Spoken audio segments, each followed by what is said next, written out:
with local and international business leaders, economists, entrepreneurs, and other professionals. Join Love FM 105.1 and Love TV Live this and every Saturday from 2 to 3:30 p.m. for the program Business Talk. Gain valuable insights into the world of business as we profile successful Liberian entrepreneurs in and out of Liberia as they provide business strategies, entrepreneurship, and financial planning. Business Talk, your one-stop shop in the world of business. It's on Love FM 105.1 every Saturdays 2 to 3:30 p.m. Don't miss out. Business Talk. In 1 hour 30 minutes, we provide listeners with up-to-date information and insights into various aspects of business and finance. We engage in insightful discussions with local and international business leaders, economists, entrepreneurs, and other professionals. Join Love FM 105.1 and Love TV Live this and every Saturday from 2 to 3:30 p.m. for the program Business Talk. Gain valuable insights into the world of business as we profile successful Liberian entrepreneurs in and out of Liberia as they provide business strategies, entrepreneurship, and financial planning. Business Talk, your one-stop shop in the world of business. It's on Love FM 105.1 every Saturdays 2 to 3:30 p.m. Don't miss out. It's just another day, another opportunity afforded us. We are privileged to be here this wonderful time. As usual, it's 2 o'clock in Liberia, just 2 minutes past two. You out there? I'm right here. My name is Rufus Devon Cannon. Mr. Alkina R. Phillips is in the US. Of course, we have our guest with us in studio, fresh from the US. He's visiting Liberia. He's going to be telling us more about his visit to Liberia. He's Mr. Gabriel Carter from the Focus on Liberia. As you know, is an online platform, news and information. And Gabriel is going to be telling us more. But I'm privileged to have Gabriel in the studio with us. When a journalist or someone who is part of the information dissemination arm, one who provides information to the public, is no stranger to another platform. So Gabriel is here with us. But let me firstly reach out to Mr. Phillips. How you doing? Good morning. Good morning once again. Gabriel, thank you for participating in our show today as our guest co-host. We will really like your insights. Rufus, it's always great and exciting to see you another Saturday morning, or morning on the U.S. side, afternoon on the Liberia side, as we go deep and wide and talk about business entrepreneurship in our economy in the glorious land of liberty, Liberia, and see how we can stimulate, energize, educate, enlighten, and inform our young, middle-aged, older Liberians who are into business, who are into entrepreneurship, who are the prime movers, the drivers of our economy, and see how we can help them to grow and expand their reach amongst all of the challenges, as we all talk about. There's energy challenge behind me, to help them to grow, but also be major and important participants in our economy so that we can own it. We can control our own destinies, and we can play a meaningful role. So Gabriel, thank you. And Ava, there he is, the man, the myth, the legend, Mr. Isaac Vatogba. Yeah, there he is, wearing a tie this morning instead of the neck brace. What a great joy it is. There you go. Welcome, Ava. Welcome. We got a guest co-host today, Gabriel Carter from Focus on Liberia. I wanted to bring him in. So he's live in the Love Studio to kind of give us his insight on what he's seeing on the ground as it relates to business and entrepreneurship. Welcome, Ava. Good morning on your side there. Good morning. Gabriel, welcome to the show. And to all the people out there, good morning. Happy to be here. I'm in North Carolina. I'm out here for a funeral. So that's why you see all the gear. I'm just ready to, soon I jump off the show to hit the road. But yeah, it would be great to hear from Gabriel. I've been thinking about trying to bring it on myself because he has shared his perspective when he was on the ground in the chat room. I believe he was in a business chat room as well. So it will be good for him to share that, with the people out here so they can get a better understanding of, his observation as a professional in the business and finance world. It's important to get that diverse view of different people, different professionals, so that people can understand the different perspectives that are out there, and also some of the solutions that he offered. Because I went a little back and forth with him in terms of asking him some questions. So hopefully, some of those things will come out through this discussion. But yes, it's very, very welcoming to have you, Gabriel. Thank you. So Gabriel is in the studio. You heard how far you Oh, the heard. man stay on the ground. I'm just noticing the background. Okay. Yeah. So it's a pleasure having you, Gabriel. We just turn it around. Thank you for having me. It's a privilege to be on the show with you guys. It's exciting to be back home, and as I was telling our roofers, I've been in and out of counties, going to different counties, just experiencing the culture, the growth, and the challenges that is happening here. So it's good to be here, and I'm looking forward to having a good discussion. I think there are, in as much that we said there are a lot of challenges, but wherever there are challenges, there are a lot of opportunities here. So hopefully we can navigate through this conversation and provide some context in terms of, people like yourself and those out there who have, who are on the fence trying to understand what Liberia is in terms of what the country is headed to. Really, hopefully they're able to make a decision in terms of, taking a bet on Liberia, because I think myself included, I was on the fence, but coming here and really seeing things, as I like to tell people, we're a 179, 180 years virgin country that is willing, that is open, and there are a lot of opportunities here. So I'm looking forward to having a good discussion this afternoon. Thank you. Wonderful. So how long have you been on the ground now? So 2 weeks, going on 2 weeks. I was here. I landed on the 16th of February, and actually I'm taking off tomorrow. So that's the just short trip. Uh, yeah. So I've been here about 2 weeks short. Yeah. Wonderful. Mr. Phillips. Well, I was just saying, let's go right into it so we maximize our time.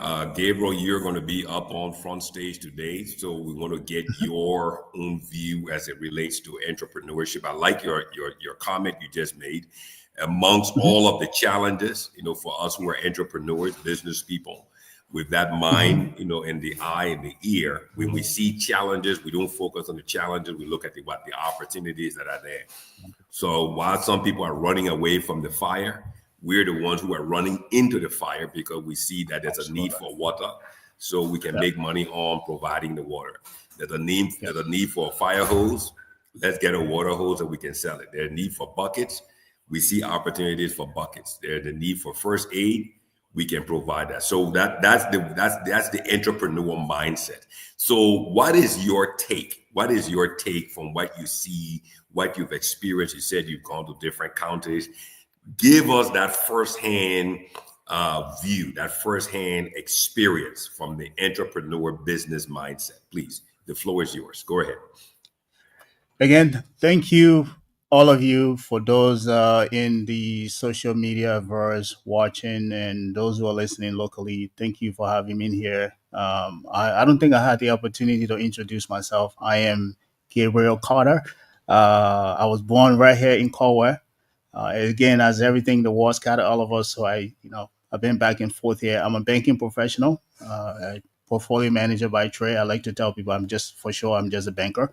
But it's good to be here. And to segue into the question, I think, when I came, the last time I was here was in 2022, and I left and I came back. So when I came, as I said, I've been in and out of counties.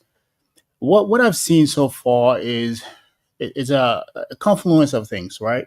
Meaning there are, as I said earlier, there are a lot of opportunities, especially in the construction space in terms of the real estate. There are also, as I said, every sector of the business space you look for, or in the private sector, is fragmented, meaning you cannot pinpoint or look at any specific individual or company that has a very commanding market share on any sector in the industry. What does that mean for all of us? So what it means is that if you are coming here, everything is up for grab, right? Everything is up for grab. That's if you really have your business strategy in place, you can go into any sector and really capture some good market share. That's the opportunity that I see here. Now, as far as the challenges, if as I said, the moment, and I think we talk about this a lot, the moment you step outside of the counties or the city, you see this abject poverty. And with that abject poverty, you see there's a need for also opportunity, right? Let me give you a perfect example. As this population grows, right? We're at, what is it, 5.3, 5.4 billion, million people right now. There are two things. We're always going to need a place to sleep.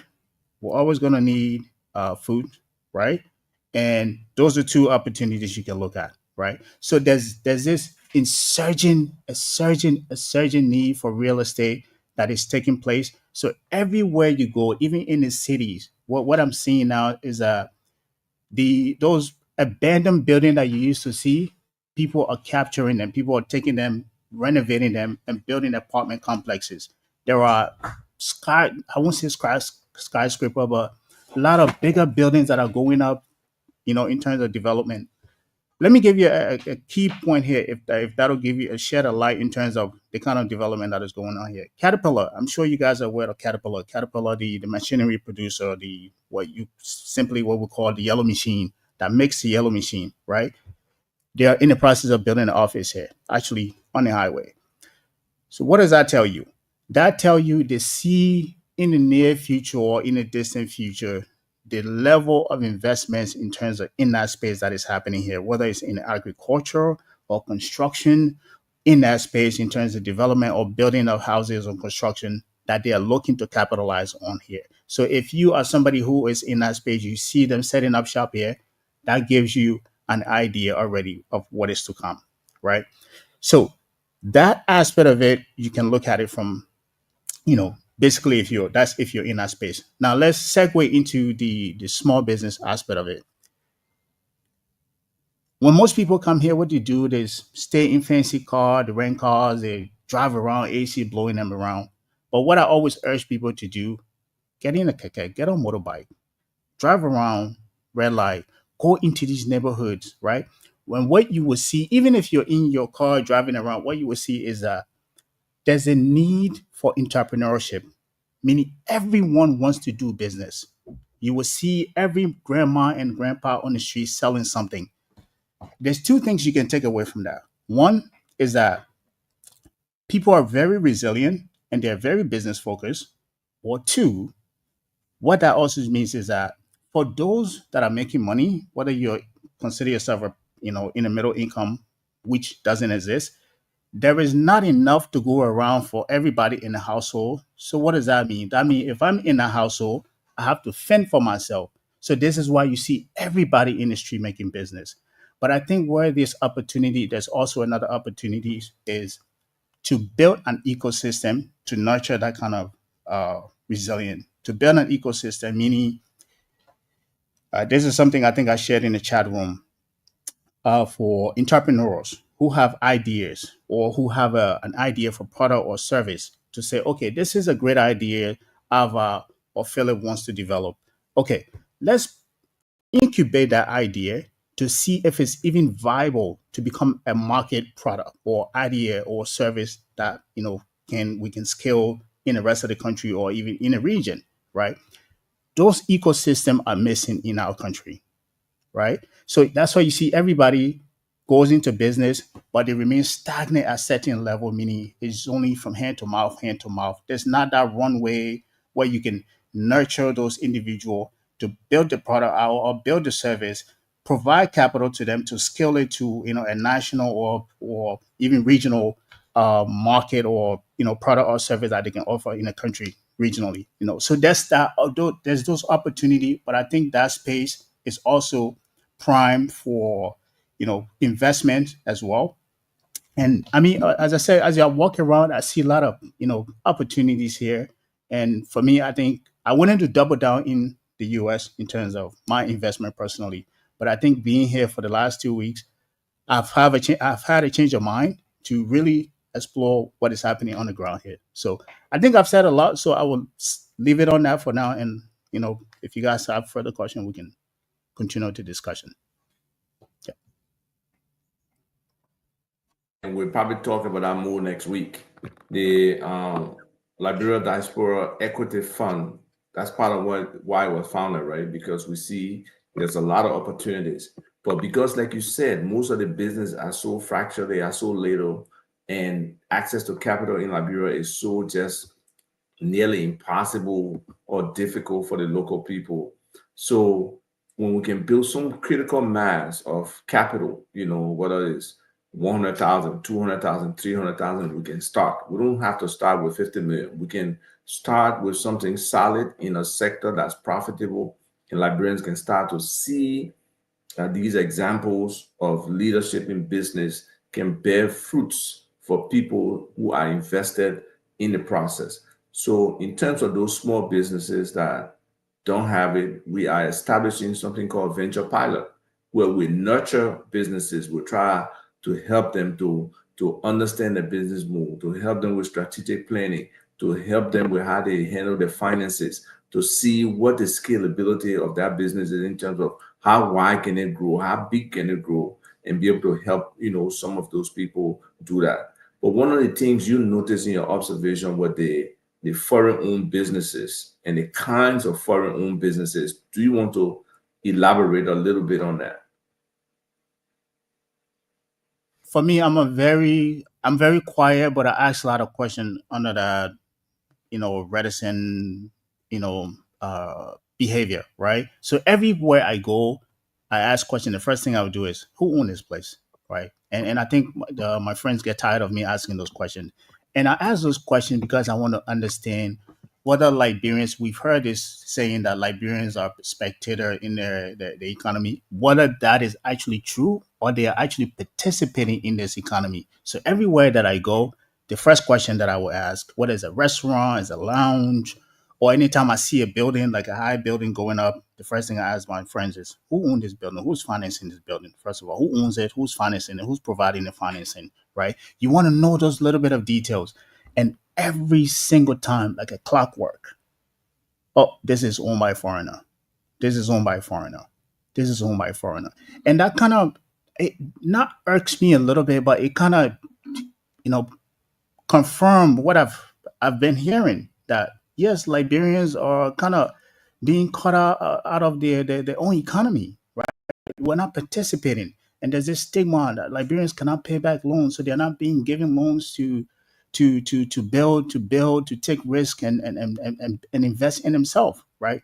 Perfect example. I have a buddy here who is selling land. He's very, I would call him very scrappy guy. Has about over 200 acres of land. He has 2 properties, right? Perfect example. Typical Liberian guy. He has a property that's worth 96,000, assessed by the bank, right? He went to borrow a loan from the bank. I won't name the name of the bank. Just 30,000, right? As somebody in the banking sector, I know if you're underwriting that from loan to value, meaning the loan that is borrowing to the value is about 31%, meaning there's low risk.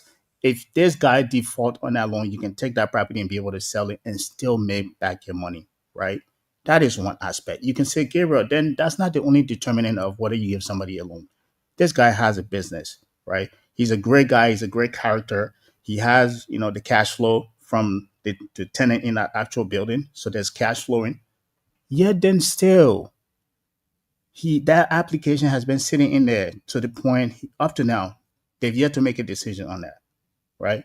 But yet still, if you go to other facilities, you ask, this person is, most of these construction buildings that you see that are going up in terms of the commercial spaces are owned by, foreigners, So that was one of the things that, I hope, and I know hope is not a strategy, that It's not. as people like yourself, myself, and other investors who are listening and coming into this country, that is something either from the private sector that could be addressed or from the governmental standpoint that should be addressed in terms of to help bridge this gap. Because what it's going to do, in as much that we don't like to hear it, is that we're going to create an economy where, as we always said, Liberia will not have equity in this country, right? And that will create a resentment, like what we're seeing in South Africa right now, right? Where they're blaming foreigners for everything that is happening, right? So I think we can look at the problems, but we should also talk about the solution. How can we solve that problem? How can we mitigate those problems? How can we start solving that problem so it doesn't get out of hand? One, you know, both of you actually know, in the United States, we have what we call the SBA. The SBA is one of the biggest lender, which is Small Business Administration, which is ran by the government. Meaning, if Ava is going to take out a loan to invest, okay, we might say hypothetically Ava is a little bit of a high risk. The government would say, I would take on some of that risk, let the bank take on the other half. So the bank will guarantee the loan 50%, and the other risk, 50% risk, is taken on by the government, right? Our government can do something like that. That's one aspect. The other aspect is that, two, something that I talk about, private capital. Here, if the banks are not willing to lend to Liberians, right, because they deem, Liberia as high risk, there's the opportunity to create a private capital market. Meaning, if I deem Ava a high risk from a banking perspective, Ava should be able to go on a private market, right? A private capital with some wealthy individual who's willing to lend to Ava. Yes, the rate on that will be a little higher, but at least Ava is able to take risk on himself and be able to do something from an entrepreneurship standpoint and be able to create some value within our economy, which the government, in essence, will be able to benefit from. But we do not have private capital market here. That is an area of interest from my end. But as I said, those are two areas, two solutions that I think we can look into. And I'm sure there might be more, but that's what I've been seeing here. And there is not a private capital market here. It's either you go to the bank or you don't have it, or you go to friends. And we don't have a middle class. So there's not really much of a leg room that you have in terms of if you want to do investment, take risk on yourself. Yeah. So in terms of, I know you say the field is wide open in terms of opportunities, and I do agree with you. Whether it's agriculture, people want to look at, whether it's construction, which is a space that is very vibrant, and that will Mhm. continue to be vibrant. Whether it's the hospitality sector, where we know that people need stuff. Just recently, some people reaching out to me for me to kind of promote their Airbnb or their construction where they want it for rent, and some of the rates are very reasonable. So the opportunity there is huge for, people. Are there some in your mind in terms of the margin of profit, or just the profitability of any particular sector over the other? Will you state a preference somewhere?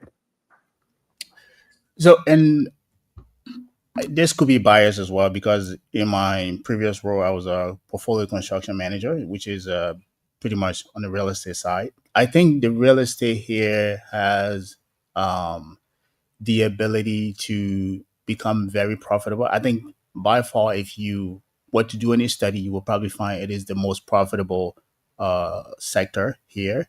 As I said earlier, one, you people need places to live, and that is number one. Also, people need place, to eat. So, but so far, to find a place to live, if we were to do a survey after the show, right, what you will find is to find a rentable space just for somebody about 150 bucks or 250, 300. It is very tough to do in this place, right? The other thing is that we don't have the value added services in the real estate space that will connect the people that have rentable space with those who are actually looking to rent, right? So I would say one, probably the real estate space. The other one would be preferably, I would say maybe, what do we call it? Import and export, right? Because again, people always need food, right? You can import and export food. Um, and the reason why I think I say that that's sector specifically is because the kind of food that you see on the market, it's not really, I won't say authentic, but it's not centralized. And again, this could be a bias as well because I'm coming from a place where everything is centralized. You go to a grocery store, or the only time you will see food on the street is if you go to either a farmer's market or there is some kind of event happening, right? So I think those two spaces, the real estate and the import and export as well. The third one could be, again, private capital. If you have money to invest, in terms of if you can really figure out in terms of how to get around the risk of us not having a credit market in terms of how to assess somebody's ability to repay, you can really make a lot of money here as well because it's people always needing money. But in terms of how do you assess their ability to repay? How do you, if somebody pledge, let's say, the collateral, how do you assess that to see whether it's worth whatever they're pledging to? So specifically, I think those three areas are very prime for investment. I know a lot of people think entertainment center, but I think um, it's too crowded in terms of the entertainment centers. So yeah, I'll leave it on those three specifically. You know, let me just jump in here because Gabriel is unpacking a lot of stuff out of his suitcase that he's about to fly out of Liberia with. So let's get let's get some goodies. Let's get some goodies. I saw Alva talking when you mentioned the value added services, right? I saw Alva doing the fist there because. Yep. You know, what we've been talking about on this show from its inception is all of what you just talked about. Okay. So an economy is like a spider web. If you look at a spider web, you see that it has a series of different points that connect it to make the web. Okay. So, and that is what I believe, okay, based on the evidence of what you're talking about our economy, because the various parts, they're not connected. It's almost like everything is just thrown up on the wall and we just hope, right? So hope is not a strategy, but for some reason we have, I'm going to change lane for just 5 seconds and then come back on the business side. When the Minister of Finance and Economic Planning for a nation and a population of 5+ million people is void of creative and innovative solutions to meet a deficit in the national budget, tells the entire people and nation and religious leaders that we have to go to the upper room to pray and fast for change to come about in the hearts of the donors, right? I mean, Liberia, we have a problem. We have a problem. And that problem is, we've lost our innovation and our creativity, and we've lost the ability to see our economy as being interconnected. And like you said, as old as we are, we're still a virgin economy.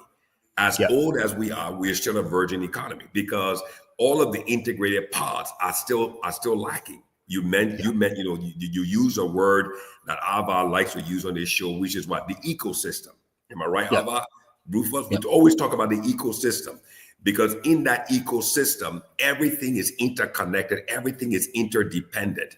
And the thing is, what we're challenged with is the reality that the quote unquote from the government side, there's no leadership on this issue, right? So what we have to do now as entrepreneurs, people in the diaspora, people who are in the business, commercial sector, in the local economy, that's where we have to bridge.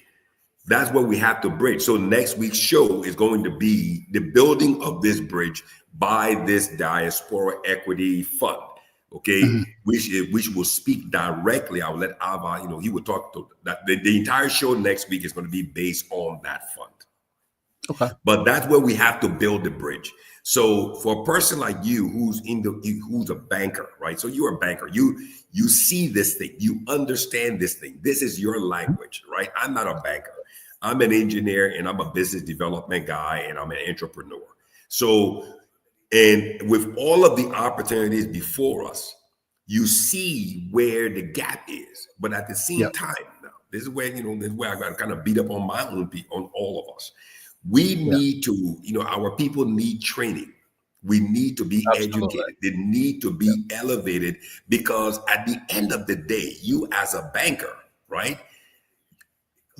You've got to, when you come in for money, Yeah. there's certain things you've got to have when I ask you when you ask me the question. There's certain things I have to have. I need to have a story. My genesis to where I am in Revelations, and I need you to help me to get me from Matthew, from Genesis to Malachi, and I need you to help me to get me from Matthew to Revelations. You get my point, to go to the next level. That's where the bank. So I've done all of them, but if I don't have those things, then it makes it hard for you, the banker, to take other people's money and invest it in something only based on hope. You get my point. Go ahead, Ava. Come in, Ava. I saw you there. Go ahead. Ava. Yeah. Talking about that whole, ecosystem, and we need so many of them, but my question right now, thinking about how these small businesses can emerge and access to capital. There are multiple financial institutions on the ground, and I know to some extent you can say the central bank has been trying. But were you able to access capital when you're out in the counties easily in terms of financial engagement? Because some of us have been really pushing for digital payment systems, more mobile money opportunity, but all of that comes with infrastructure. It comes with preferably to some of us, the fiber. But right now, Starlink is penetrating the market, or it's starting to. So from a telecom perspective, and I don't want to add the energy part because then Akina will come in. But from the communication side, do you think Starlink can impact? You can feel that impact at the lower level of small businesses, and how can people work around probably building a little small community? I'm a small businessman. I get my Starlink. I provide communication for 10, 15 people. What kind of dynamic you think works there? Okay. Is it possible you can repeat that question again? Sorry, you were kind of breaking in during All right, the. I'll make it shorter this time. I'm saying Starlink is coming. I don't know what the feedback you have had. And we know Okay. businesses have access to finance challenges. They got Yeah. infrastructure challenges when it comes to electricity, when it comes to communication. So some of those Right. small businesses that may do media stuff and other stuff, what are the opportunities for them in the county? Do you see Starlink as a force multiplier for people who are in the counties and doing business? Okay. So And the access to capital too in those things in terms of, let's say, mobile payment systems and other stuff like that. right. So it's a great question. The Our society right now, it's from at least what I've seen, is heavily cash based. At least in from getting on, what are you taking bike? You're getting on taxi. Yes, people do send money. You can change the you can receive money on mobile money. However, when you're taking that money into whether you're cashing out, it's you get charged a fee, right? So that goes into the question that you asked. Yes, we do need.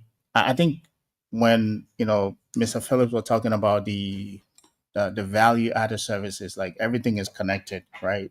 In terms of to build a thriving private sector, you need everything. You need electricity, you need, which is hard and soft infrastructure. You need the telecom piece of it as well. You also need internet services as well.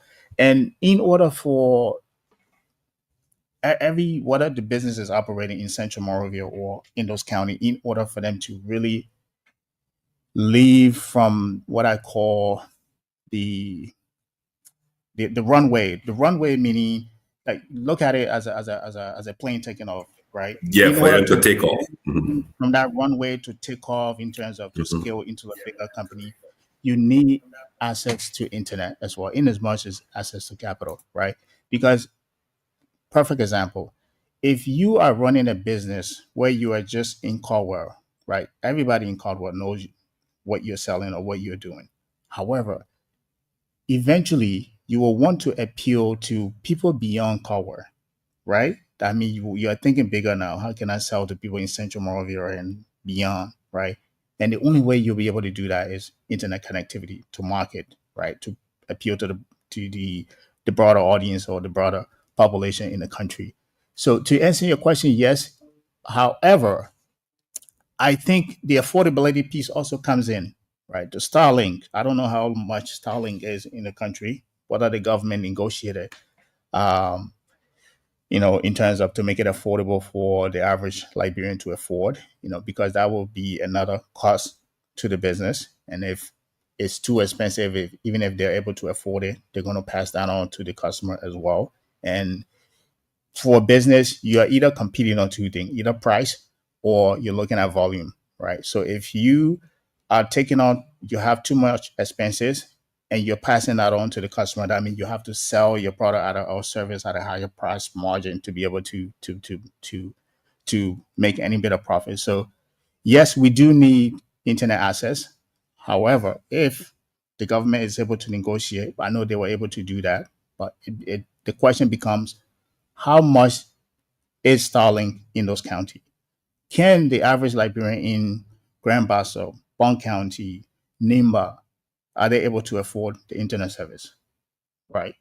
So again, we want to say this: you can build a private sector, by itself, but you also need some kind of a uh, government intervention in terms of to ease the kind of burdens where you know um, you know, to make it affordable for what a product you're serving or whatever service you're offering to make it affordable for the customers as well. So I And like let me say this quickly. go ahead, This is Gabriel. something Go ahead. that I've seen a lot, and I think maybe you guys have talked about it on your show. This is a great country. It's in and out, beautifully made, beautifully, very endowed. However, we have tried this 180 years experiment, because we relied on government, we've depended on government to do everything. And for Everything. 180 years, that has never gotten us to where we need to be, right? We had 100 years start, over 110 years start, independent before our competitor, before those in the region, Ghana, the Ivory Coast, the Mali, before this country ever gained their independence. Travel to those countries and come back to Liberia. What you're going to see is that it seems as if you're living in the 60s, right? It seems as if we're behind. It seems as if we're 100 years behind, right? I want to say you're When being generous when you say the 60s. Generous. no, seriously, I say that because like when you travel to That's reality. That's reality. That's realize that reality.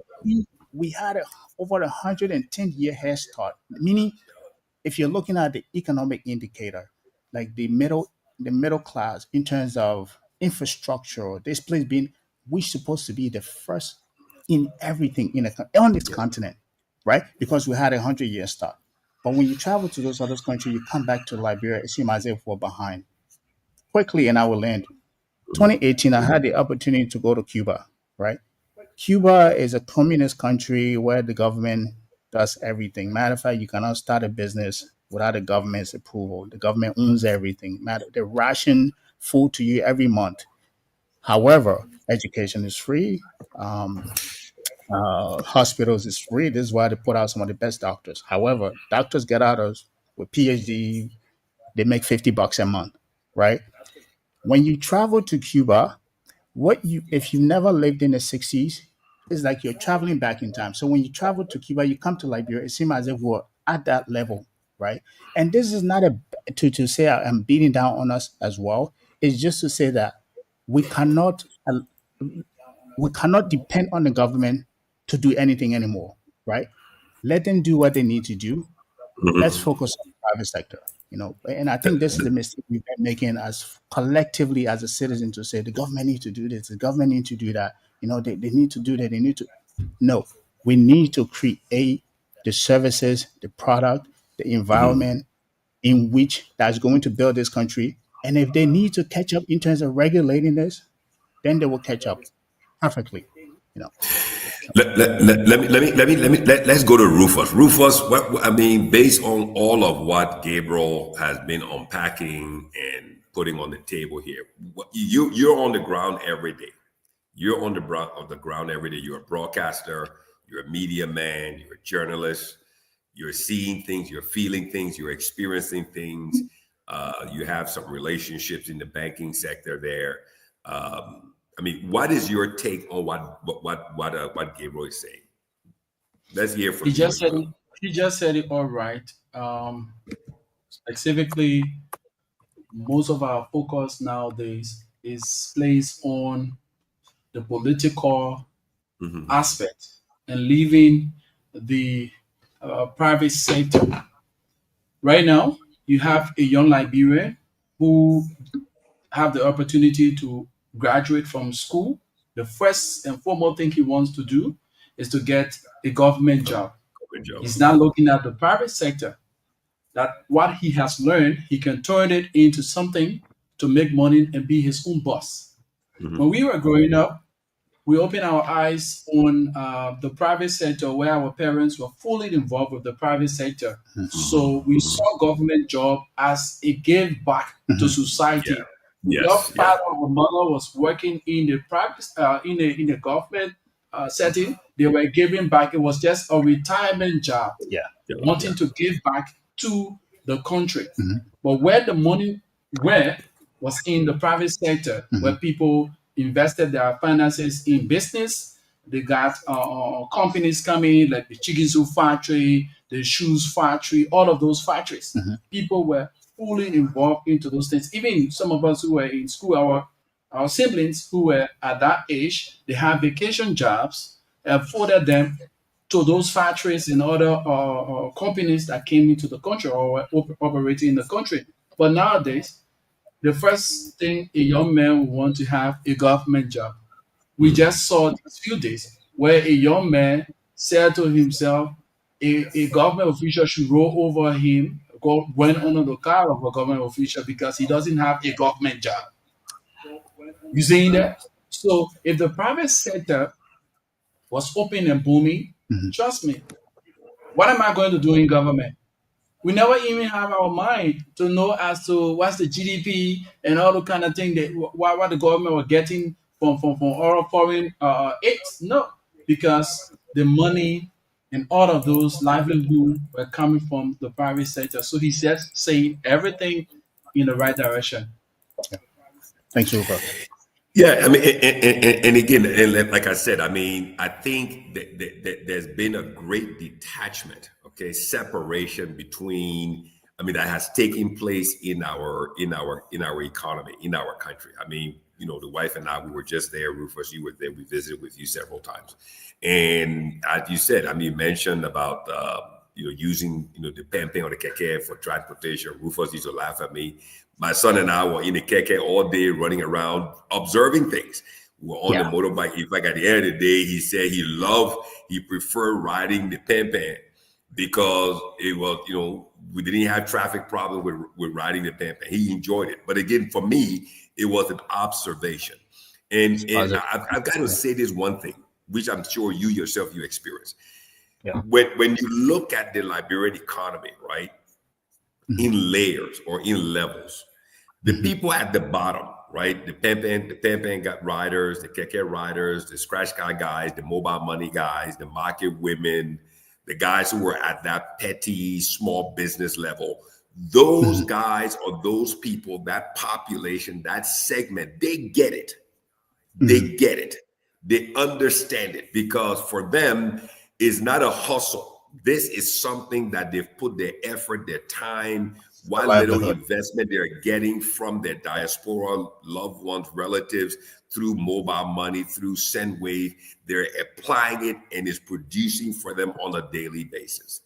Yep. Now, the energy issue and the telecommunication issue, let's speak about the energy first before I go to the telecom.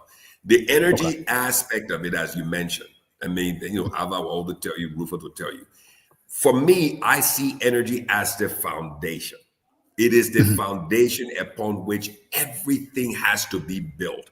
It is the supporter of the ecosystem. Without this, the ecosystem cannot work. Whether it's in Monrovia, whether it's in Caldwell, whether it's in Totota, whether it's in Wiyala, Banga, you name it. Everywhere this thing has become a foundation, the ecosystem is now taking form. Businesses are thriving. The local economy in that county, in that city, is starting to have a multiplying effect. It's attracting more people. It's kind of is affecting migration because people are leaving Monrovia. And the case in point, Ganta, because of Jungle Power. Jungle Power, they started off as an asset management company for the LEC grid that was there because LEC did not have a presence there. And now here it is. They now inherit the grid. They now take over the grid. And look what they've done. You look at the Totota Electric Co-op. It's a small microgrid, but they are licensed and they are licensed and regulated by the Liberia Electricity Regulatory Commission, great commission to regulate the sector. Okay, and look what they've done in Totota. They've grown that economy. They've got over I think it's 400 or so customers on their grid, but they've been able to. And what is their biggest challenge today? Expansion, demand. Why? Because of the consistent, reliable supply of electricity. More people want to connect. Why? Because the ecosystem is trying to build itself, to expand itself because of electricity.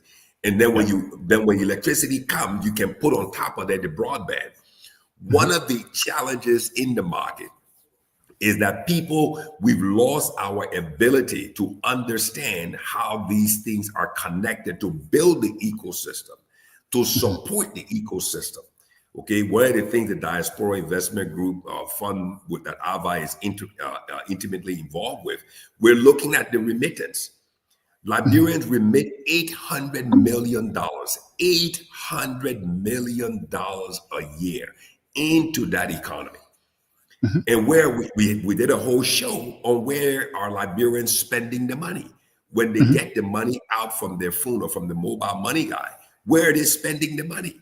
Are they spending the money with a Liberian business or are they spending the money with a non-Liberian business? Because it matters how many times people touch the money. We did a whole show on that, Abba. That's why he's smiling, because it matters.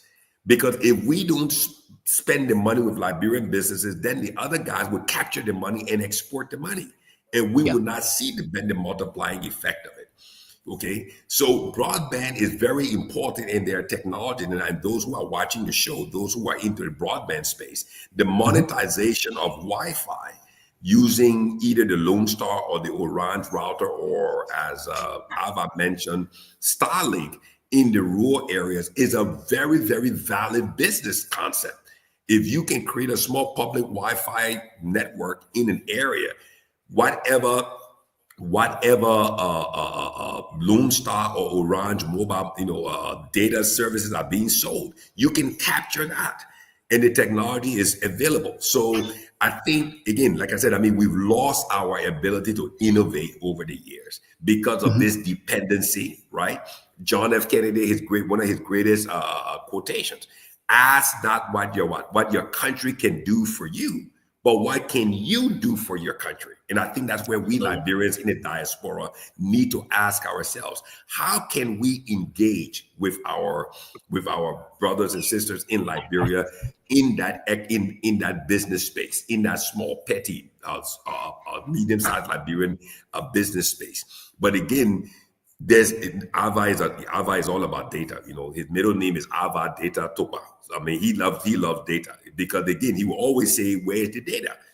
If you're coming, if you want your brother in the US or whoever in the diaspora to invest in your business, even you there, you're a banker, and you go and you ask the questions. Okay, my man, I like your business. You have a small business here. You're printing Wi-Fi, cyber cafe. I want to invest money in it. Give me some information. How long? When did you set up? How long have you been running? What is your daily turnover? What is your monthly turnover? What is your profitability? He doesn't have it. He doesn't have it. So how then can I take my money and put it into something when there's no record, there's no data, there's no information? So I think, again, that's why, we're big on this show, because we're saying that this show can be the starting point where, business leaders all across Liberia, business people who are involved in business in Totota, in Wiala, in Kakata, Monrovia, Caldwell, all across the country, because we're streaming on Facebook and we're broadcasting on an FM station.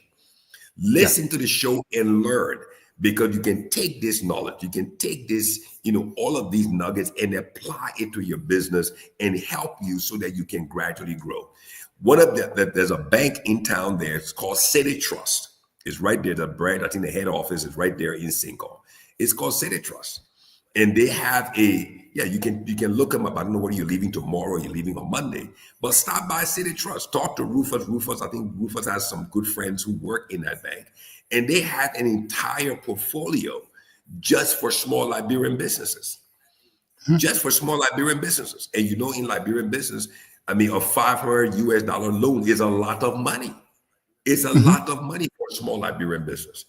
But again, the people at that level, that lower level, the small, petty business, they get it. They understand it. The market women, those people get it.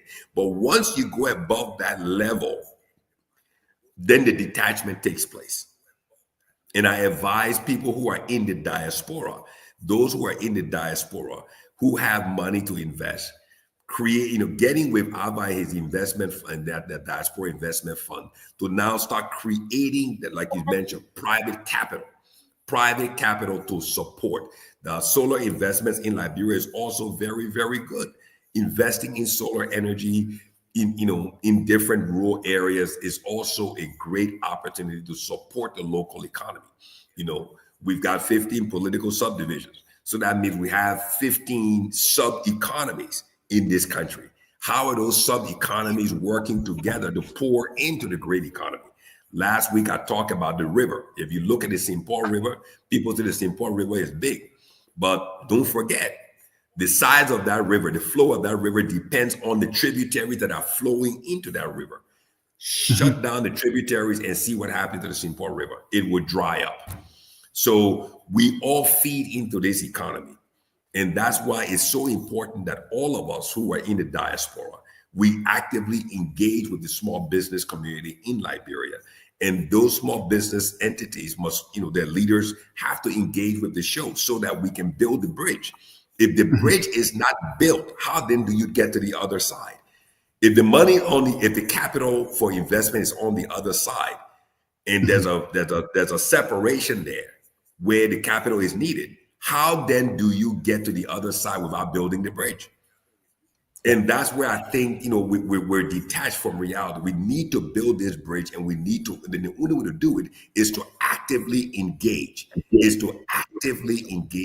and find solutions, have discussions. Like for you, I told you about the show.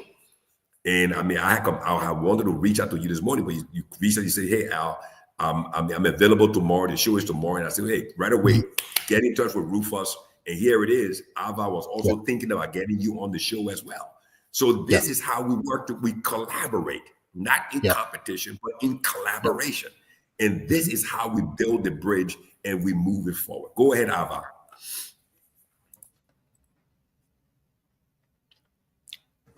It is so important for us to, have these conversations, but also I believe we should have some actions behind it. So I will use myself as an example.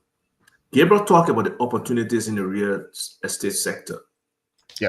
And for years, we have been talking about the identification of people, citizens. You really cannot do anything positive, anything data-oriented in Liberia because you don't know who your people are. You don't know Yeah. your citizens. You don't know where they are.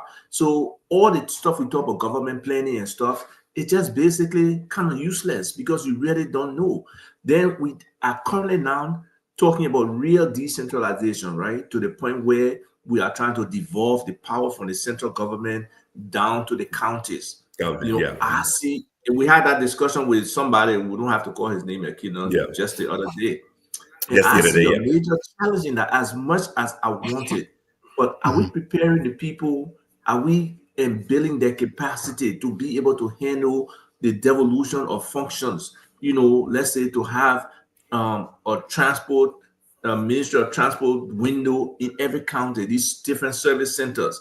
They started them. Unfortunately, they never continued them. So I'm looking forward to that report that will come out assessing Mhm. these different services in the counties. But unfortunately, they may go to the bigger counties, and Yes. whereas the services are really needed in those Needed. smaller remote counties. So the challenge of remoteness has to be handled. The challenge of energy has to be handled. The challenge of fluid financial Telecommunications. Yeah. system has to be handled. Electricity has to be handled. So there has to be some level of commitment from government to really cut down on a lot of things, improve the level of efficiency. And with Mhm. the international community, I don't know if you notice anything per se, because usually the impact is lag on the loss of USAID funding, the loss Mhm. of other, trickle down programs that could be, Mhm. for our people and make a difference for them. But those things are important. So what do you suggest in terms of government becoming a facilitator and really looking at this budget and taking a red pen and trying to change some things around for things to really come to the people? Just one simple thing: the service from Yeah. the Small Business Administration at the Ministry of Commerce. It needs to be Mhm. more robust, support more people. We applaud them for the last fair they had and other stuff. But Yeah. after that, what's next? What is actually happening that's driving the small business ecosystem? You know? That's a great question. I don't like to do politics, but hopefully I want to walk a fine line, a thread here. Hopefully I don't Mhm. veer too much on the other side. Um, You can go. You, that you can go in it, but you can go in. Just don't stay there, but come out. yeah, exactly. I go in and out. And go in and Albert, out. that is a great question, and that was one of the. I had this conversation with a friend of mine here as well in terms of the impact of USAID. And one thing people don't understand is that it is being felt. There are people who just basically lost their jobs, but because the reason why most people are not talking about it because this is an economy where a lot of people don't have jobs. So it's like, hey, there's another person who doesn't have a job. It's normal, as if this is not a life changing decision that has happened to a lot of these people that we are talking about here. The I think the Mr. Philip actually mentioned earlier in terms of how do we how do we ameliorate the impact of USAID, cutting aid to the country, which I think, and you guys can keep me honest here, was 51 million, I think, the impact. 51 million. The What I expected from the current Minister of Finance would be Not to interrupt, but right. I saw another post where it's more like 70 something million. So I will try to find it and share it, but it's not Yeah, 51. 51 is significant, but 71 right. is like strong. It's Yeah, even right, yeah. which considering the size of our budget, that's a sizable percentage if you want to do the Mhm, math, right? mhm. For a country like that, for an impact like that, what I would expect would have been, hey, this is impactful. Let's take a step back and look at the ways that this will actually impact the country, either from the NGO perspective, but as well as the services the government provide. Let's go back and reassess this budget in terms of what areas do we have a little bit of overages that we can cut to fill in some of these gaps that is being left by USAID. That's one.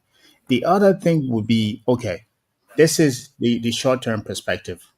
From a longer term perspective, in terms of if this cut continue for 6 months, a year, or if it becomes indefinite, how do we solve it going forward? Comes next year budget, how do we make sure that we plan properly to make sure that we fill in the gap left by USAID? Again, to bring it right back into the conversation we're having, I think sometimes the government doesn't understand how much it shoot itself in the leg by ignoring the efficiency in terms of simple business registration. If you can register your business, let's say in day or two, right? That is efficient. One. Two, how do we expand our tax base, right? Because right now we have a gap that is 51 million up to 71 million gap that is being left by USAID. How do we expand or broaden this tax base to make sure that comes next year budget we're able to fill in that gap?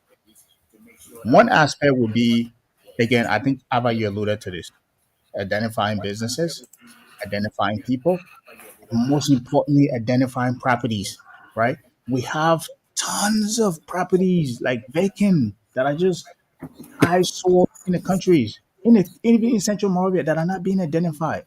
How do you identify these things, tax them to make sure that you can broaden your tax base, right? That's the long term perspective. No, Go ahead. we have solution for that. Unfortunately, they're Right, not taking it. We can show you, and not only the abandoned areas, we can show right, you area views. right, Okay, Yeah, I just even don't have land, access even to land, links right even now, land, where even you can land. see, Yeah, like you said, the construction is going on. A lot of right, new buildings are coming up or have already coming up. been Yeah, built. They're yeah, right, probably not on the radar of the LRA. They're not taxing those mhm, buildings. yeah. We can right, help them identify those buildings. Unfortunately, maybe they don't see the value in the kind of service the area or survey can provide for them. But we have right, tagged those buildings. You can see images very soon. I know George Family will share with me. I will share it on the screen. right, But you can see the pinpoint, how we Hmm. mhm, pinpoint the different, high, like mid-rise building, 5 stories, 4 stories, 6 stories yeah, that are yeah, all out there, especially on the highway going out. So, mhm, we need, and look, to be honest, mhm. there's limited transportation for these tax people going out there. They can't go out there To consistently. everywhere. That's exactly right. Yeah. So there got to That's be where other technology. means, That's more where creative technology. approach Technology. for that. Technology meets the gap. That's exactly right. Here's Technology meets the here, gap. Yeah. here's another piece. Example. We were saying, okay, let's say we can identify. We do have the ability to identify properties. Here's one area that the LRA can tap into. Every piece of land that is registered, I think it's archived, right? Yeah. Every piece of property that is owned in this country is archived. That Why that's can't you another go? gap. But go ahead. That's Why another can't you go into gap. that archive, look at the names, and see whether those individual who owns those property from the archive that you every individual that owns lands, whether they're archived, one, two, whether they paint, and you can break it down. You can say, hey, because this is a vacant land, there's no structure on it. You can have a lower Flat. tax Yeah. rate, right? Flat. Yes. That's exactly right. Yep. Properties that have structure on it, you can tax them as if they're fully owned, right? Or you can even be lenient a little bit and say, you know what, until the property is ready, the tax rate is going to be to this level. And then property that are fully, real estate that have full structure on it operational, you can be fully taxed. But I think the LRA can go into the archive in terms of the land and really be able to identify each and every individual who own property on it and be able to expand on that tax base. But that's one aspect. The the, the, the gap that is being left by the funding of USAID, I, I I don't like beating down on people, and I think people revere the Minister of Finance to a higher level of degree. You know, I think he has the. This is someone who was at what is it, the African Development Bank.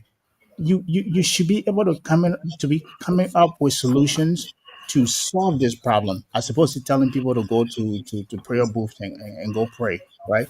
You can go through the budget, the elaborate salaries we're paying these politicians and everything. We can go back and say, hey, gentlemen, this is if we've never had the gall to go into austerity measure, this is the opportunity to do that. Let Let, everyone at the top sacrifice so those at the lower end of the economic totem pole do not have to go through this challenge that we would, right? And let, do the cut from the top instead of doing the cutting from the bottom or what yeah. if there's any cutting at all. So I think there are long term solutions that he can do, but I think there's a reluctance in our country, we hold, I will say this quickly and I will end, we hold politicians to a higher level as if these people are God. These are people who are elected to serve us, right? They should be respecting us. That respect should be given to the citizen. I suppose the level of respect we give to this individual, and that's the shift in the balance of power there that give these people the ability to do what they're currently doing. But I think there are solutions in terms of if you're looking at the aid that is that the I'm losing my train of thought. There are solutions that the Minister of Finance can come up with in terms of looking at this problem from a short term or Yeah. immediate term, like long term perspective. Let me throw something in here, right? So again, let's go back to this concept of a mighty river. You can take any river in the world, the Nile River. If you go to Google right now and you look up the Nile River, or you look up the Amazon, the Great River, the Amazon, or the Congo River, what you will notice is all the tributaries that flow into it. Now, what am I saying? Correct. Our economy, our budget, right? If you on the issue of the county service centers, the push to drive by the current administration to truly embrace the decentralization, of government, and move set up and build on what was initially done with the county service centers. Okay. Mm-hmm. If you truly want to meet that gap of a $50 million, or I about to say that was another post of about 75 million. So if you round it up to 80 million, last time I checked, $80 million is almost 10% of an $800 million budget. That's almost 10%. 10%. Now, if you truly build on the concept of the Local Government Act, which pushes or drives or seeks to decentralize and build on the county service centers. Rufus, listen to this, and you can chime in. If you make a one-time investment in truly building, and expanding the county service centers into all the county seats of government, number one, and then the second level, which would be the second major city in every county, and invest in a small solar microgrid, 50 kilowatt or 25 kilowatt, or whatever the case is, mobile broadband, or Starlink unit deployed so that you can have dependable, reliable internet service and connectivity back to the LRA. Train a local team there so you don't have to expend the money on people coming from Monrovia to live in the counties. And then work with those people in the county with a local radio station to educate, enlighten the people within the geographical area on the importance of the county service centers. You can collect the money. You can use those county service centers as tributaries that will feed in to the national economy. So the solution is already there. It's already there. But again, like I said, there's a gap. We have a gap on, that's the danger of dependency. Dependency creates vulnerabilities, and it destroys innovation and creativity. And that's where we are today. You can bring the best solution in front of a quote unquote Liberian government official. He wouldn't take it because that solution requires him to think, and it requires him to work. So it's easier for him to beg and get it through dependency and reliability, where through the aid agency, as opposed to him innovating and creating and using his local resources, which is what the people of this country, which is the greatest natural resource we have in this country, who have demonstrated their resilience to build their local economies all across this country. These young people are, sacrificing going to school to all the county colleges and stuff like that. So the manpower capacity is already on the ground. Yeah, it's already there. You go to Tonota, you go to Kakata. And if you looking for people who can operate Microsoft Office applications, the average young person in Kakata knows Windows, PowerPoint, Excel, you name it. So the expertise is already there. The manpower capability is already there. But because of this dependency, it's killed our ability to innovate. And the county service centers, I mean, a $1.5 million, $2 million, $3 million investment today to get those things up and running with power, with Starlink, with internet, whatever it is, okay? And the manpower can start the process so that when this thing comes up next year, we would be ahead of it and we would have met that gap because the money is in our economy. Why do I say that? Because it's coming in on remittance. Correct me if I'm wrong, Kava. It's coming in on remittance, so the money is already there. The money is already there. You don't have to look for the money. The money is already there, but so you just have to capture it. The money is in government too, but the money in government is being cannibalized most of the time because they got duplication of functions and they got government offices that's supposed to not be doing certain things, like having their own data center or doing certain things, trying to do them and kind of co-op the services that another agency should provide. But let me just share with you a couple of images of the area survey. The area survey, yeah. Go ahead. So can you see the screen? Yes, I can see it. All right, so you see all those markers, those red dots and stuff. Those red dots, those are all high rises. Okay, so what is the state? They are not taxing these buildings right now. Look at even this one in the corner here. If we go to there's another area here. Okay, you see all these buildings over here. So what Gabriel was talking about in turn is actually a cadastre, right? It's a kind of data set of all property, the attributes of those property, the size, the condition, the value, the owner, and other, data about that building. So all that metadata is put together. So Gabriel, you say, the deeds are archived, yes. But if you have a database, Gabriel, and let's say you want to look for anything in a field, and you pop that information, and how long does it take to come out? If you have a database, it'll be immediate.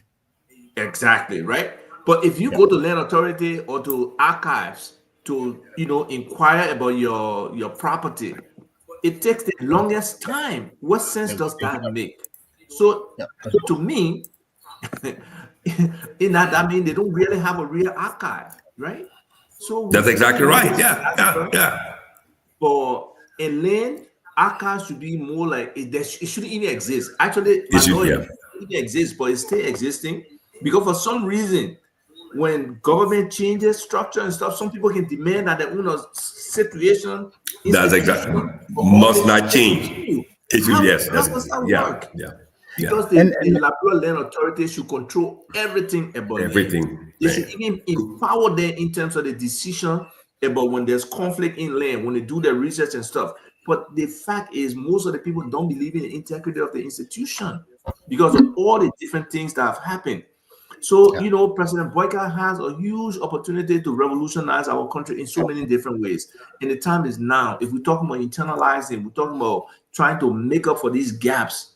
He got to stop the leakages. Now, he got to have creative and innovative people on board with him to do things, to find solutions, to bridge that technology gap that make us walking around like crazy people when things be so smooth for data processes.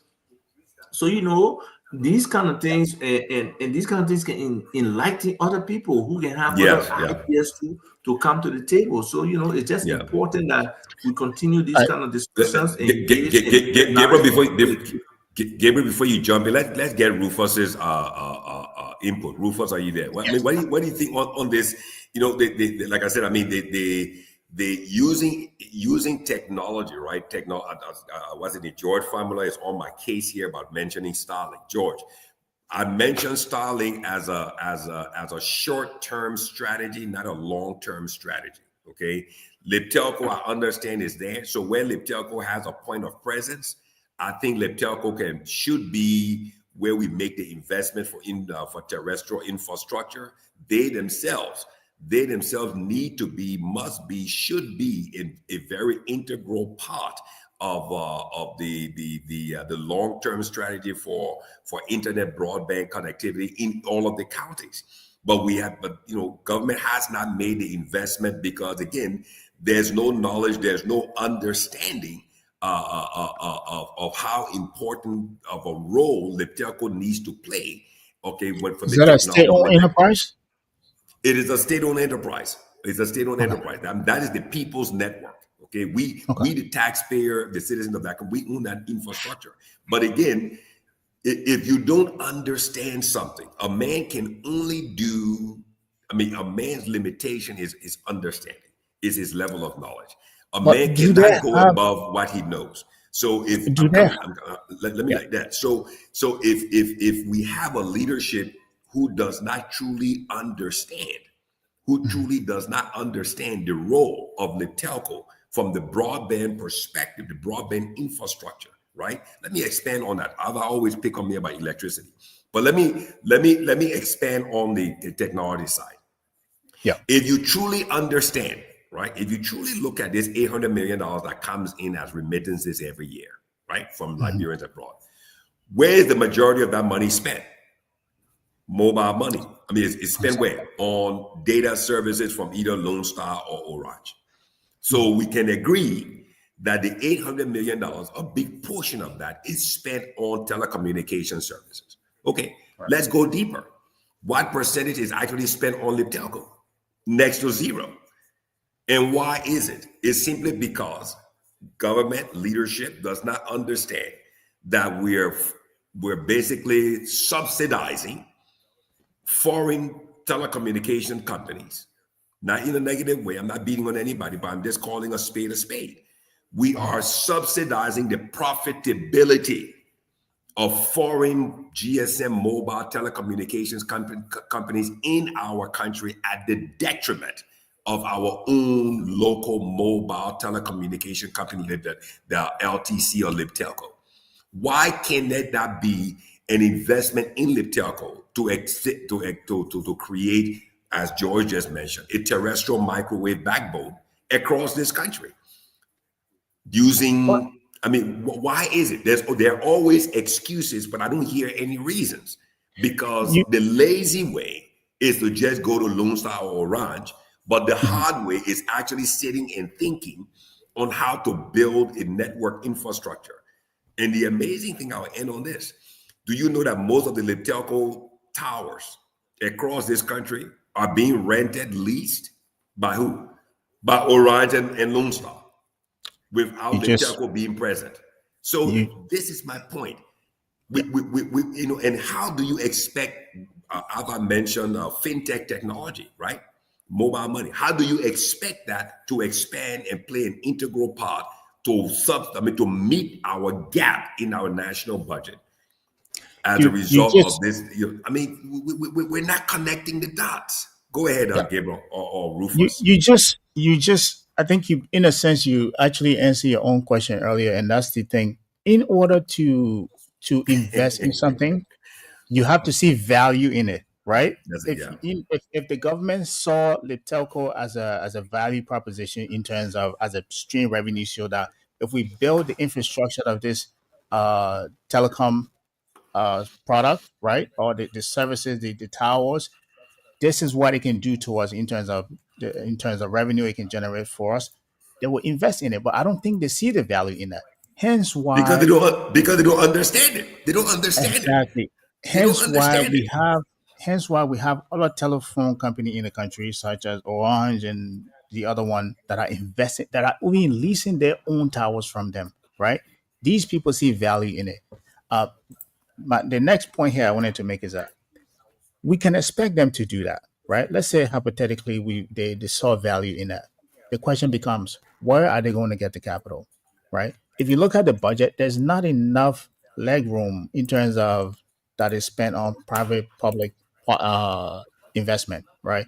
There's only, I think the last budget was over just 100 and some million, just less than 100 million, right? That was available to spend on those things. So I say this to say that one, they don't see the value in it.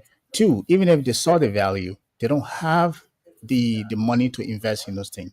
That other people are taking advantage of it. The third point here is a conversation that a lot of people don't like to have, but I think eventually we will get to that point. Eventually, people will start pushing that conversation. If if infrastructure as the step core that is there, that is so key to providing revenue that can be scaled to generate revenue, isn't being leveraged by the government, why are they still holding on to it? Why can't I privatize some of it? Right? Look, Why not privatize it? Even if you don't want to give out full control, privatize 50% of it and retain 50% of it. Let the private company that come in or private investors that come in scale the infrastructure. You benefit from some of the revenue from it, which will allow you to do either scale it even bigger or take some of that capital and invest it in other things. But that is a conversation we're not looking to have. Again, the fourth piece here, we talked about Liberian owning, becoming participant in the economy. That will give Liberians opportunity to own shares in some of the things that are some of the companies that are in the country, right? But we're not looking at those things. I think we're just I like to describe government as this. Government is where you go to kill your talent. Government is where you go to find people who have no talent, who just cost. They just cost. Most people in government lack talent. Most people in government lack thinking. They lack innovation. So most of the people in there lack the kind of thinking that we need that is actually warranted in the private sector that can be productive in the private sector to scale companies. So um, I think that is a great point, but eventually we will have to have these conversations. If you can't use it, privatize it, let the private company bring in the capital and do what they need to. And if you don't want to live with full ownership, take part percentage of it and still maintain ownership of it and regulate it. Yeah. my thing is this: the telecommunication sector, just like the electricity sector, right, or like the energy sector, they go Yep. hand in hand. They go hand in hand, and they are the foundations. Let me give you one point. If you notice when you were driving from Monrovia Grand Bassa. to Grand Bassa, if you notice along the road, right, there was along the Robert Free Highway, there were some poles with a black cable there. Right? Yeah. That black cable is owned by Orange. They built their own fiber terrestrial backbone in the country. That's what many people don't know. The poles, you see the wooden poles you see from Monrovia going through the Roberts Field, then going to Buchanan. And then when you're driving from Monrovia going up to Kakata, you see the poles. They're not electricity poles. Those poles are holding up a fiber backbone that's not owned by government. Oh, no. That is a private toll road, a data highway. I'm happy that Alofa Julius, who's into ICT, is listening and watching. Welcome, Julius. So Orange owns the largest terrestrial backbone infrastructure fiber in our country. Yeah. That's a toll road. Okay. And that backbone runs and connects into La Côte d'Ivoire, where Orange has a big network as well. So again, understanding is key. And it is this lack of understanding. I'm not talking about knowledge here. The power comes when you understand that which you know. And then you move to the next level of power where you apply your knowledge and your understanding to produce the transformation. And this is where we're stuck. We're stuck because we got ourselves on this welfare car, boat, or bus for so long, and we've depended on it for so long that it has killed, destroyed, decimated our ability to be creative and innovative. So even if Ava comes now with this cadastral issue and this land issue and this great technology with the drone as a private company, right, that government can subcontract to as a third party and say, look, solve your problem for us. And then that would be a major stimulant, right, or ingredient to stimulate and creating additional revenue to fill the gap. Their minds are so deprived or depraved, they don't even have the ability to see the value. They can't see it. No. Sometimes I believe they see the value. Oh, They no. agree, Don't Don't convince yourself. Hold on one second, No. We have had these discussions. believe We've been having these discussions with the key people. I They don't see believe the it. value. They talk about it. But unfortunately, the donor mindset captures us. We have to That's what get I'm donor saying. money to do it. We That's what can I'm saying. bootstrap. We can bootstrap. We can set up PPP and be able to do these things. Unfortunately, most of our leaders don't see it. So here's my question to both of you. Here's my I'm question. coming, Gabriel. I'm coming, Gabriel. I'm gonna let Gabriel talk. Gabriel is the guest. Let Gabriel talk. No, let him go. Let him go. Let me just make this analogy that everybody will laugh.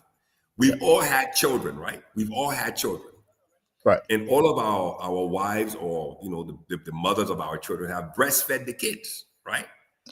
When the kids are in the house and they're crying, what do? You put the pacifier in their mouth or you put the breast in their mouth to what? To make them to stop crying. And this is what donor money is. It's a breast or it's a pacifier. And the comfort level of having that pacifier or that breast in your mouth and you're being rocked all day and you don't have to do anything but just stay on the pacifier, stay on the breast and go to sleep. And what does it do? It kills your ability to innovate and to think. And even when Ava, person Ava, George family brings something of value to you, you're still in that rocking state. All you will do is to contribute to the conversation, but you will never come off the breast or the pacifier because what? You take the pacifier from the baby mouth, what does he do? He starts to cry. Yeah. He starts to cry. So here's and this is the state. Go ahead, Gabriel. Here's the point that maybe it was a question, but I will follow up with a comment as well. If you, Ava, and Mr. Famulus have such a product to offer to the government, which I think is a unique product, by the way, if they can leverage it, why aren't they seeing the value in that? And I would say this, right? And sometimes it baffles me the fact that we had the opportunity to travel and see how systems and work in other country, but we failed to adapt, even learn from some of these systems to implement in our own country. In the States or anywhere in the States, the appraisal of any property is not done by the government. Yes, the government does the assessment to say, we can put this value on it, right? However, the appraisal isn't done by that whole service sector industry is done by private companies spread out all across the country. So if you guys are proposing something like this that will actually take that burden off of their hand and put it, you guys basically taking on that responsibility and create a value proposition to them to say, if we are able to do this, this is how much we think the government can benefit in terms of if we're able to identify each and every property in this country. This is how much, even if we're collecting $2, right, per square foot or even per lot in this country, this is how much value the government will be able to generate. Why aren't they capitalizing? Why aren't they seeing that value to say this could become a huge, revenue generator for the country as well? That we can tap into. That keeps coming to me. That's a mystery for me. They see it seriously. They see it. They see the need. Look, 2019, they agreed to do a pilot with a firm called Medici Land Governance. The firm could not do it. They have 5 years. They can show the work they did. Even if they started something, let's continue it or something. But where was that firm from? Where was that firm? Where was that firm? Yes, where was that firm from? Was it a Liberian firm or a foreign firm? No, it's not a Liberian firm. No, it's not a Liberian firm. There you go. There you go. That's my point. That's my confirmation. No, my point is, my point is they know there is a need. Okay, look, a fellow did a business plan or like the preface to a business plan, and he laid out the opportunities. He did fantastic research on other cadastral systems in Africa, whether that's Rwanda or whether that's Kenya and stuff like that. And the opportunity is there for Liberia for us to identify every property. Look, the real estate market you talk about is a whole separate sector that is just untouched. That has huge upside. That's exactly right. Especially with the mindset that you bring in. and more other diaspora people, when they come to Liberia, they will Yes, see will come. opportunities. That's exactly right. Yeah. It's who owns the land. If we can understand that land issue, and right now they're doing some work too in the tribal sector, right? All these historically community-owned tribal land, when most of those sons and daughters start coming back, they'll want a piece of land. They will have to divide some of those lands. They can't just be communal forever. So the opportunities in the land sector are huge. It's just for government to recognize them. So one of the things I just want to add before I exit, because I'm going to a funeral, is that many of our Liberian people have solutions for these or working capacities where these problems we have been solved. Nothing we want to do is new. Nothing we want to do is new. It has been done somewhere else before. We just need to customize it to what we do. So for those people who have expertise in these different areas, let them try to start something. If you're really interested in the land sector, see how you can become, like probably a realtor, probably what they call the people then who can actually certify the deeds, land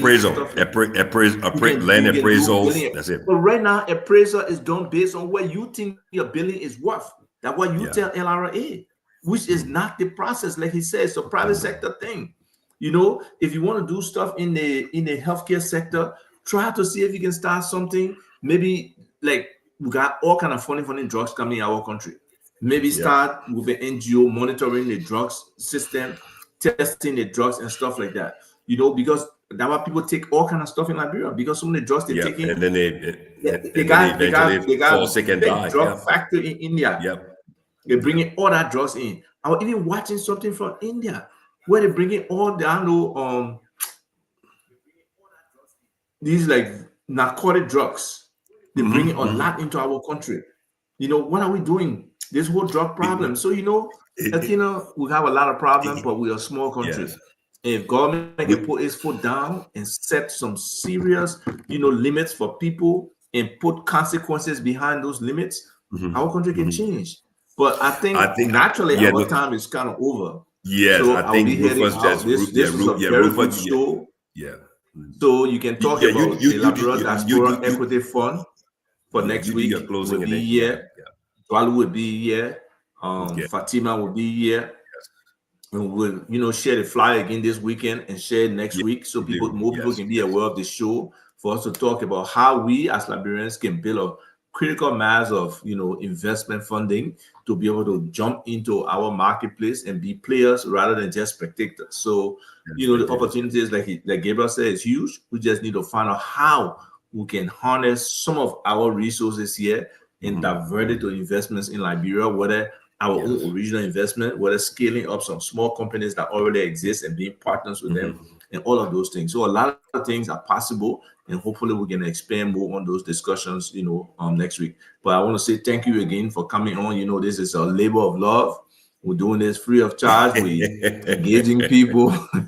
So hopefully we'll start to get more of our government people, coming on this show for us to really discuss these, policy issues, the implementation of some of these things as it relates to businesses and the different policies that government said, are in effect to enhance the business community for Liberians who are in business. So thank you. Yeah. See you later. Well, have a good day. Have a good day. Be careful out there. Let me just, before Cesar is leaving, I'll be here for a couple of seconds and then I'll jump off because I have to stop my day. But thank you so much to everyone who participated in the show today. Thank you to all of the listeners, both in the U.S. and in the diaspora and in Liberia. Thank you to Love FM for broadcasting the show across its coverage area. Thank you to all of those who watched the show, both in Liberia by way of Facebook. We just want to say thank you, express our deepest and most sincere appreciation to you for participating in Business Talk. We do this every Saturday morning, U.S. time from 8 a.m. Houston time, 9 a.m. East Coast time, and then 2 p.m. on the Liberia side. We broadcast locally in Liberia on Love FM. Sometimes we open the phone lines for calls, but we take a lot of comments on Facebook as well. But today we had Gabriel Carter, who was with focus on Liberia, who was grateful enough to give us his time and join us in studio in Liberia with Rufus Divine Kane. So again, I think, we as Liberians, we have to play the role, especially us in the diaspora who remit to Liberia over $800 million a year. We have to play a very important role in moving our economy forward, creating jobs, stimulating the economy, and bringing about, most importantly, transformation. We have to transform. We have to move from where we are to a greater level of ourselves. And the only way we can do it, electricity that you see behind me has to play a role. Telecommunications through broadband infrastructure that is state-owned. We have Liptelco, one of the greatest institutions in Liberia. But again, the value proposition has to be presented, has to be made so that Liptelco can find international partners, investors into the entity, get off the aid. This aid dependency, becoming beggars of a country that is, well over 100 years old. We've got to transform ourselves. We have to now learn how to innovate and be creative so that creative and ingenuous spirit that we are all born with as Liberians can really, really bring about the level of transformation in our economy. We need to duplicate the successes that we've had. I was privileged to communicate and connect with the guys up in Torota Electric Co-op. Those guys are doing a wonderful and exciting job up there. They're a success story where they're bringing power to people in Torota, and they've been an engine of transformation. Jungle Power, LIB Energy in the Southeast. These energy companies, Liberian owned and operated, are bringing Energicity in Bapolu County. This is all about innovation, and that's transformation. And they are bringing about changes in people's life, generating revenue, improving the quality of life, attracting the diaspora back to these areas to invest. And these micro economies within our counties, small Liberian businesses, petty Liberian businesses can grow to become medium Liberian businesses, because energy that you see behind me is now being laid as a foundation for economic transformation and changes. Because if we want to change the politics, then only the economics can transform the politics. And in order for us to get there, we have to make the investments in the energy and telecommunication sector that will be the foundation to build the ecosystem for our economy, to create the jobs, bring about the transformation, increase the value and quality of life for all Liberians, and make us a greater nation, a greater people in the Mana River Union, in the ECOWAS, and in the AU, and in the community of nations around the world. Have a great weekend. Thank you so much. Be safe, and we'll see you next week with the Liberian Diaspora Investment Fund with Ava Tokba, Mr. Dwalu, and Fatima. Look forward to a great show next week. Have a great weekend, people. Love you, and bye-bye.